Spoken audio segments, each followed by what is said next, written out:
2020 e 2021. Il Covid continuava a registrare contagi e purtroppo vittime, le misure di prevenzione molto rigide, una situazione che portò alla decisione di far slittare le elezioni amministrative dei comuni al voto in quel periodo nell'autunno del 2020 e del 2021, quindi oltre la finestra elettorale normalmente indicata dalla legge per le votazioni è prevista tra il 15 aprile e il 15 giugno.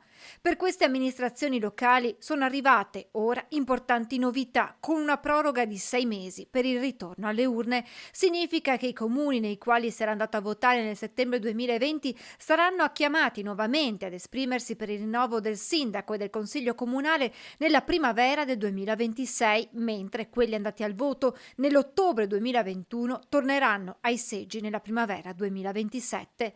Le prefetture sono state informate della decisione del Viminale attraverso una circolare che fissa le nuove scadenze. In Veneto ad essere coinvolti oltre 120 comuni. Furono 40 quelli andati al voto nel 2020 e 83 nel 2021, numeri che potrebbero subire qualche modifica, visto che nel frattempo ci sono stati accorpamenti o commissariamenti. Tra le amministrazioni che nella primavera 2026 andranno nuovamente alle urne spiccano Venezia e Castelfranco. L'anno successivo, tra gli altri, toccherà Conegliano e Chioggia.